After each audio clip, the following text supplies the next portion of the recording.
Ya ampun, gemes banget ya sahabat. Bayi gajahnya kecil, belalainya juga masih pendek, imut-imut gitu. Eits, tapi siapa sangka meskipun masih bayi, beratnya udah hampir 1 kintal alias 100 kilogram loh. Ya, kenalin ini dia Rocky Balboa. Bayi gajah yang baru saja lahir dan jadi keluarga baru Kebun Binatang Surabaya, Jawa Timur. Usianya sekarang baru 2 bulan, tapi berat badannya udah hampir sekintal. Gimana kalau udah besar ya? Bayi gajah berkelamin jantan ini merupakan hasil perkawinan gajah betina yang bernama Lembang dan gajah jantan bernama Doa.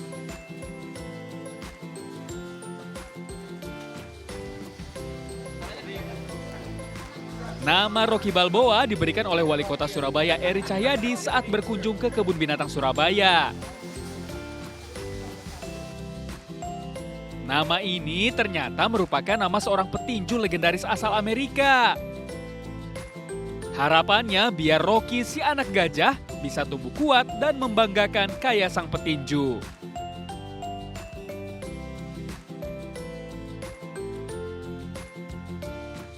Selain menambah koleksi baru di Kebun Binatang Surabaya, Rocky Balboa jadi satu-satunya anak gajah yang ada di Kebun Binatang Surabaya loh. Saat ini Rocky belum boleh ditunjukkan secara langsung kepada pengunjung dan masih dalam pengawasan dari kiper. Rencananya, bayi gajah menggemaskan ini akan diperkenalkan ke masyarakat saat ulang tahun Kebun Binatang Surabaya pada 31 Agustus 2024 mendatang. Duh, jadi makin gak sabar ya lihat Rocky secara langsung. Dari Surabaya, Jawa Timur, Solihul Hadi, RTV.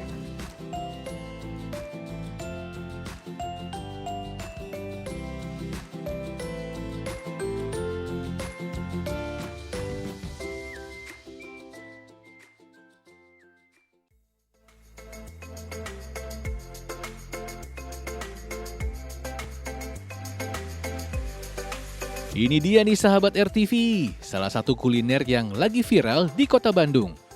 Nasi ayam jukut goreng. Salah satu menu andalan di kafe yang terletak di kawasan Bandara Husein Sastra Negara ini, bahan-bahannya sederhana kok, yakni selada air atau jukut, ayam filet, bawang putih, bawang bombay, kecap manis, dan saus asin.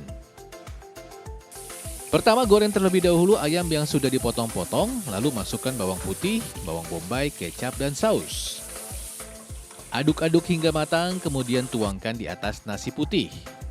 Nah, untuk selada air atau jukutnya dipisah ya.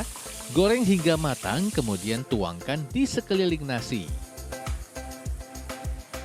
Terakhir, tambahkan sambal yang pedas agar semakin nikmat.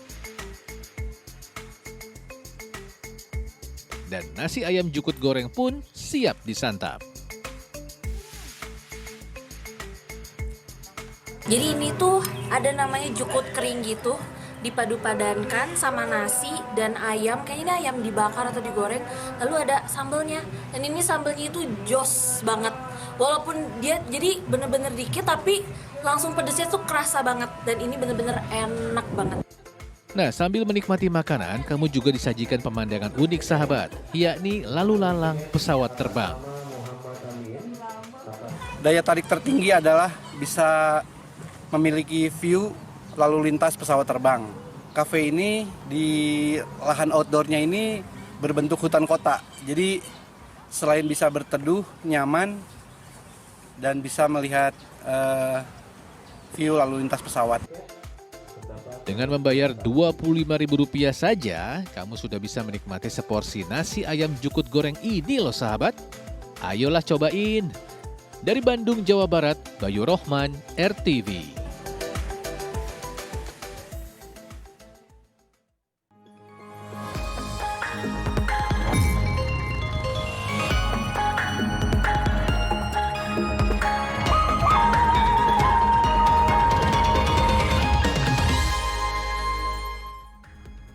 Selamat pagi sahabat RTV, selamat pagi juga Topan. Pagi Tasya, apa kabarnya Tasya? Baik, alhamdulillah. Kamu gimana kabarnya ya? Baik dong, tadi sudah dibuka dengan dengan menu makanan dan juga gajah yang lucu ya. Gajahnya lucu banget ya. Ya karena dia masih kecil dan itu baru diperlihatkan kepada masyarakat umum ya. Betul, ini juga makanan juga tadi sangat menggiurkan ya. Itu lagi tren tuh kayaknya tuh jukut goreng di Iya, mana-mana. kayak banyak ya yang menggunakan itu sebagai garnish, umum juga untuk seperti santapan sampingnya, side dish ya. Betul, nah ini gak cuma itu ya, kita juga sudah menyiapkan informasi menarik lainnya. Langsung aja kalau gitu, ini dia Lensa Indonesia Pagi bersama saya Tasya Syarif. Dan saya Ahmad Taufan.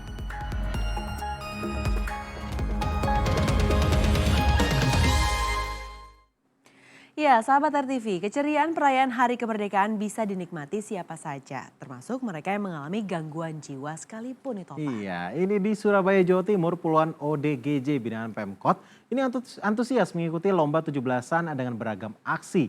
Bagaimana kira-kira aksi mereka? Ini dia keceriaannya.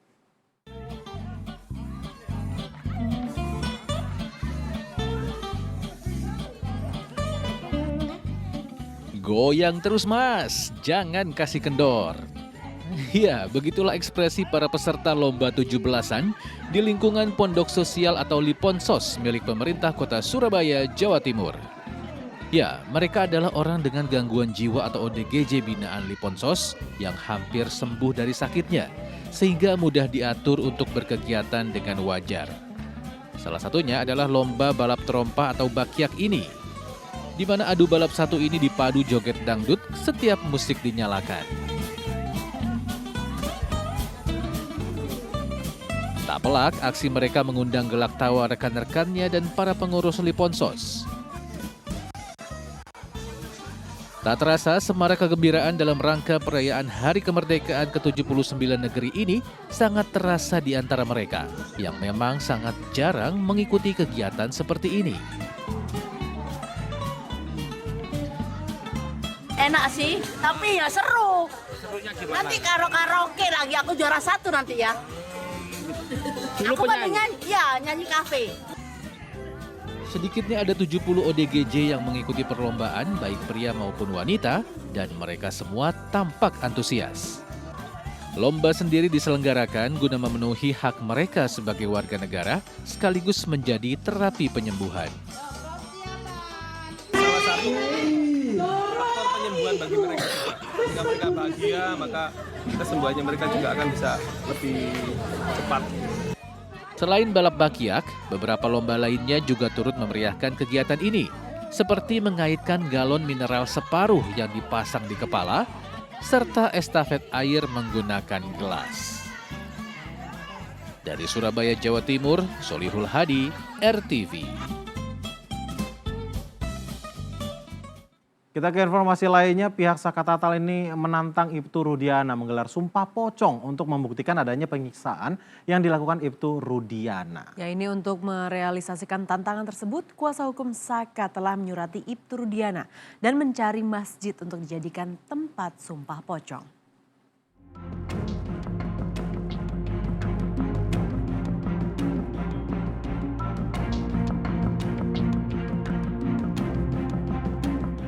Sejak muncul ke publik pada akhir Juli lalu, Ibtu Rudiana yang merupakan ayah Muhammad Rizky Rudiana alias Eki kembali menjadi sorotan. Dalam konferensi pers bersama pengacara keluarga Vina, Hotman Paris, Ibtu Rudiana bersedia disumpah pocong terkait isu Eki masih hidup. Saya sumpah pocong mau, sumpah apapun mau. Menanggapi hal tersebut, kuasa hukum Sakatatal menantang Ibtu Rudiana untuk melakukan sumpah pocong untuk membuktikan Sakatatal bukan pelaku pembunuhan pada kasus Vina dan Eki. Tak main-main, kuasa hukum Sakatatal juga sudah menyurati pihak Ibtu Rudiana. Bahkan tim kuasa hukum Sakatatal juga mencari masjid yang akan dijadikan lokasi sumpah pocong yang rencananya akan dilakukan hari Jumat mendatang. Cuma sumpah pocong yang beliau maksudkan itu dia menyatakan benar itu yang meninggal itu anaknya. Sementara kalau Sakatatal sumpah pocongnya, saya mengalami penyiksaan, saya bukan pelaku pembunuhan dan pemerkosaan, dan perkara ini direkayasa pada akhirnya vonis jatuh ke 8 terpidana yang sekarang menjalani hukuman. Jadi Nah, kita mensamakan persepsi sumpah kosongnya. Akankah Ibtu Rudiana menerima tantangan Saka Tatal? Atau ia punya cara lain untuk mengungkap kebenaran kasus kematian anaknya? Dari Cirebon, Jawa Barat, Abdul Rahman, RTV. Seorang anak di Jawa Timur divonis gagal ginjal kronis. Pola hidup anak yang tidak sehat ini diduga menjadi penyebab utamanya. Iya, cuci darah pun jadi rutinitas mingguan. Seperti apa perjuangan sang bocah ke luar daerah demi bisa cuci darah 2 kali dalam seminggu? Berikut ceritanya. Proses cuci darah atau hemodialisis ternyata tak hanya dijalani oleh orang dewasa. Anak-anak pun ternyata harus berjuang menjalani terapi ini karena kondisi gagal ginjal terminal yang dideritanya. Salah satunya adalah Michelle Cecilia. Gadis yang berusia 13 tahun ini harus menjalani cuci darah 2 kali dalam seminggu di RSUD Dr. Sutomo, Surabaya, Jawa Timur. Vonis gagal ginjal terminal diterima Michelle 2 tahun yang lalu. Saat itu Michelle sesak nafas dan harus dilarikan ke rumah sakit.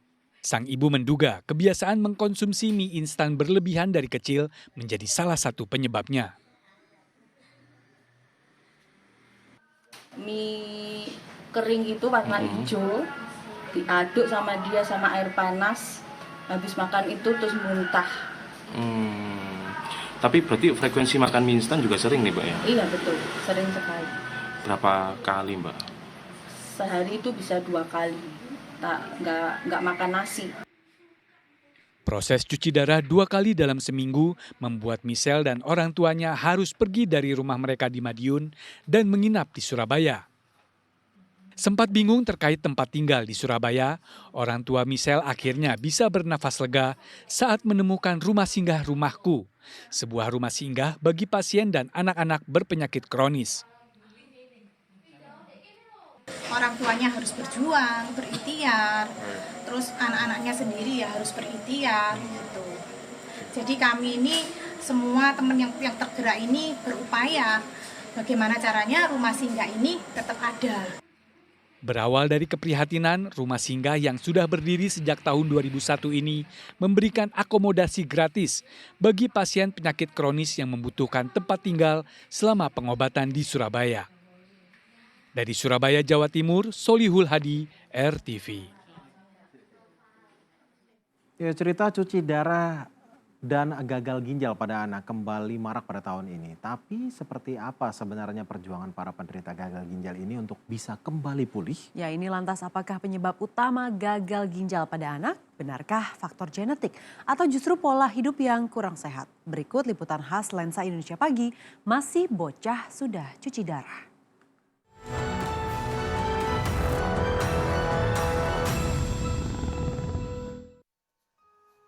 Deska Aristia, seorang pelajar kelas 1 SMP di Cikarang, Jawa Barat yang spesial. Mengapa spesial? Karena Deska diizinkan tidak mengikuti pelajaran di sekolah pada hari Senin dan Kamis. Saat teman-temannya sedang belajar, ia harus mempersiapkan diri dan mental untuk menempuh perjalanan sejauh 50 km dari rumahnya di Cikarang ke RSCM Jakarta. Ya, Deska sudah menjadi pasien tetap hemodialisis di Rumah Sakit Cipto Mangunkusumo. Semua berawal di tahun 2023 ketika Deska mengalami kecelakaan dan berujung tak bisa buang air kecil. Cerita awalnya itu dia awalnya jatuh dari motor, Kak. Jadi setelah jatuh dari motor itu mungkin ada 1 bulanan dia nggak bisa pipis selama 3 hari. Terus nggak bisa pipis itu dia bengkak dari kaki sampai ke semualah, seluruh tubuh itu sampai ke muka bengkak. Pas di lab katanya ya itu diagnosanya gagal ginjal. Dokter memvonis Deska gagal ginjal terminal sehingga membutuhkan cuci darah. Kerusakan ginjal ini disebabkan oleh pola hidup yang tidak sehat sejak kecil. Seperti konsumsi minuman dan makanan kemasan tinggi gula, garam, dan pengawet. Penyebabnya itu kurang minum air putih. Jadi dia selalu minumnya es yang berwarna. Jadi setiap hari itu mungkin 1 gelas pun dia jarang minum air putih. Akibatnya, aktivitas fisik Deska harus dibatasi agar tidak kelelahan dan kehausan. Kalau minum untuk sekarang ini air putih aja sama susu. Air putih berapa banyak Ibu? Air putih cuma 600 mili. 600 mili. Ya. Oke, itu habis dalam 24 jam. 24 jam. Iya. Tidak boleh lebih? Nggak boleh lebih. Oke. Terus kamu kalau haus gimana, Dek? Kalau haus makan permen, kalau enggak minum batu es. Batu es ya. RSCM adalah rumah sakit yang memiliki fasilitas hemodialisis khusus anak. Hal ini menyebabkan halaman gedung Kiara atau gedung khusus perawatan anak ini tak pernah sepi dari pasien. Saat ini saya sudah berada di depan gedung RSCM. Ada beberapa pasien anak juga yang didampingi orang tuanya. Kemungkinan besar mereka juga akan melakukan cuci darah dan mengantri di luar. Kita akan tanyakan langsung dengan beberapa orang tuanya. Datang ke sini rutin HD atau cuci darah seminggu 2 kali, Senin dan Kamis. Awal mulanya sih dia sakit biasa ya, kayak ngedrop. Terus pipi, kita lihat dari pipisnya aja, dia kan awalnya di ISK, infeksi saluran kemih. Jadi pipisnya dia ada darahnya. Ada darahnya. Iya. Sudah berapa lama Ibu? Awal Januari. Kayaknya dia sering nahan pipis Kak. Sering nahan pipis anak ini. Terus ya kalau kita kasih duit jajan, ya kita kan nggak tahu ya di warung minumnya teh segala macam, emang itu kayak kurang terkontrol. Yayasan Ginjal Anak Indonesia sejak 2016 sudah mendampingi pasien hemodialisis berusia 0 sampai 17 tahun. Berdasarkan data Yagin, terdapat tren peningkatan kasus selama 8 tahun terakhir. Kita awalnya mendampingi 20 orang. Iya, sekarang kita mendampingi lebih dari 60 orang. Kita juga lihat tuh di RSCM, ya, yang awalnya mesinnya hanya 4, ya, sekarang sudah lebih dari 10. Dan kita lihat juga faktanya sehari-harinya itu overload. Menurut data Dinas Kesehatan Jakarta, saat ini ada sekitar 60 anak yang menjalani perawatan cuci darah di RSCM. Sedangkan data dari Sistem Informasi Rumah Sakit Online Kementerian Kesehatan menunjukkan di tahun 2023 ada 439 kasus gagal ginjal pada anak di Jakarta. Kasus ini didominasi balita, penyebabnya adalah kelainan bawaan dan faktor genetik. Untuk usia di atas 5 tahun, faktornya beragam, mulai dari infeksi saluran kemih, zat toksik, dehidrasi, dan penyakit kronik seperti diabetes mellitus dan autoimun. Benarkah pola hidup tak sehat yang diterapkan orang tua kepada buah hatinya menjadi pemicu awal gagal ginjal sehingga harus cuci darah di usia dini pada sang buah hati? Secara gabungan, ya, ditambah dengan hipertensi, tambah obesitas, lipotoxicity, ini bisa merusak ginjal dan lama-kelamaan bisa menyebabkan ginjalnya rusak terminal dan perlu dilakukan cuci darah. Kita ke informasi lainnya, sahabat RTV. Isu penyewaan 1000 mobil menjadi sorotan publik menjelang upacara pengibaran bendera dan peringatan HUT ke-79 RI secara nasional yang dilakukan secara perdana di Ibu Kota Nusantara atau IKN. Ya, Kepala Kantor Sekretariat Presiden ini Heru Budi Hartono membantah adanya penyewaan 1000 mobil. Meski dibantah, pihak Kementerian Sekretariat Negara membenarkan menyewa 100 mobil dengan biaya sewa per mobil mencapai Rp25 juta per hari. 9 hari menjelang peringatan HUT ke-79 RI di Ibu Kota Nusantara IKN, ada persoalan yang mendapat sorotan publik. Pemerintah melalui Kementerian Sekretariat Negara berencana akan menyewa lebih kurang 1000 mobil untuk para tamu yang akan diundang hadir dalam peringatan HUT RI Perdana di IKN. Hal ini diungkapkan Ketua Dewan Pimpinan Daerah Asosiasi Pengusaha Rental Mobil Daerah Indonesia Asperda Kalimantan Timur, Damun Kiswanto di Balikpapan pada 4 Agustus lalu. Damun membenarkan adanya pengorderan penyewaan mobil dari Kemensesnek sebanyak 100 unit dan sudah dibayar di muka sebesar 50% dari nilai kontrak. Dan pada 5 Agustus, Damun menjelaskan secara rinci jenis mobil yang diinginkan untuk disewa pada acara HUT RI di IKN. Tetapi mobil-mobil tersebut diakui Damun memiliki biaya sewa yang cukup mahal, yakni di kisaran 5 hingga 25 juta rupiah per hari. Kepala Kantor Sekretariat Kepresidenan Heru Budi Hartono menampik penyewaan mobil dengan jumlah 1.000 unit. Para tamu undangan akan disediakan bus oleh sejumlah instansi untuk mobilisasi selama berada di IKN. Saya sampaikan Kementerian Sekretariat Negara tidak menyewa sebanyak 1.000 unit. Jadi kalau tidak menyewa yang angka itu kan tidak ada. Para undangan yang diundang itu kita siapkan bus dari KOIKN dan dari Gubernur dan dari Pangdam Kapolda. Nggak mungkin kendaraan 1.000 unit itu berada di IKN, nggak mungkin. Sekali lagi sumber itu dari mana saya tidak tahu. Yang jelas hari ini saya meluruskan. Namun klarifikasi Heru Budi tersebut tak sepenuhnya sama dengan apa yang disampaikan Kementerian Sekretariat Negara. Penyewaan mobil tetap diadakan dengan jumlah 100 hingga 200 unit. Sekretaris Kementerian Sekretariat Negara Setia Utama membenarkan adanya penyewaan lebih kurang 100 unit sebagai kendaraan operasional selama gelaran HUT RI berlangsung di IKN. Benar tidaknya rumor penyewaan 1.000 unit mobil, pemerintah melalui Kemensesnek mengakui anggaran untuk menyiapkan peringatan HUT ke-79 RI di IKN mengalami kenaikan. Dan salah satu penyebab kenaikan anggaran adalah penyewaan kendaraan mobil. Dari IKN Kalimantan Timur dan Jakarta, Tim Liputan RTV.